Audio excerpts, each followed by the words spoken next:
Utah is a state that prides itself on being a safe harbor for businesses, being innovative and forward-thinking. However, the state may not be living up to this claim, as many businesses have experienced numerous run-ins within the state while trying to do something unique and different. Fear of the new is an age-old problem, but whether it's automobiles, electricity, or the internet, these fears typically end up being unfounded. For example, in the 1860s, the English Parliament passed a series of locomotive acts, which called for extreme restriction on automobiles. This stunted growth in the automotive industry for nearly 30 years in the UK until the law was fixed. These same battles with government regulation are prevalent in America, even today. When ride-sharing first took off, companies like Uber and Lyft faced countless battles with regulators that wanted to treat them like taxi cab drivers.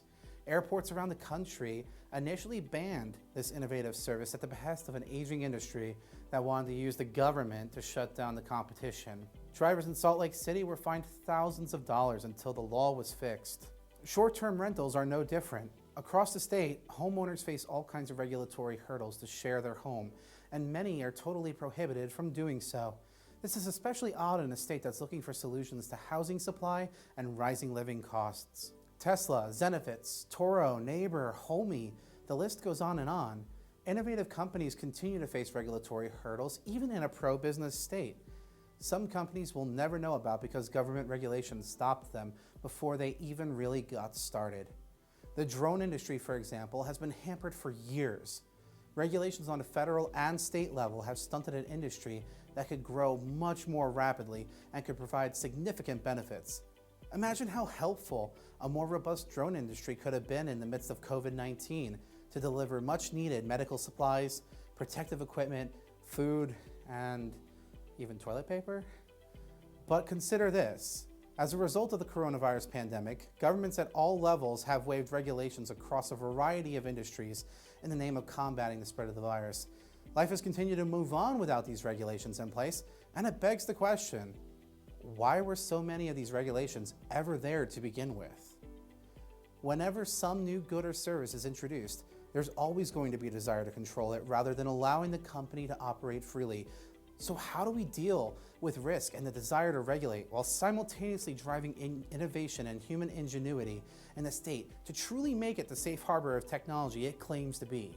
Policymakers need a practical way of evaluating these new technologies and business models to determine the necessity and level of regulations needed to avoid imposing regulatory burdens that may not have to be there. We have developed a framework and method for legislators, regulators, and others to utilize when thinking about these issues, called the Market Empowerment Framework, based on concepts discussed in the book Permissionless Innovation, written by Adam Thierer. The framework lays out a pathway of identifying the level of regulation appropriate for a new technology or business model by focusing on 1. Identifying the kind of harm a consumer could face, for example, financial, physical, mental, emotional harm. Number 2, identifying the severity of the harm a consumer could face. Number 3, identifying the probability or likelihood the harm might occur. And lastly, identifying the irreversibility of the harm done to the consumer. In following this framework, legislators will be more informed on how to approach these innovative ideas. If Utah would take the least restrictive means approach to regulating technology and innovative business models, it would truly cement its claim of being a safe haven for entrepreneurship. Utah would become an increasingly attractive option for companies wishing to continue to redefine how we experience the world around us.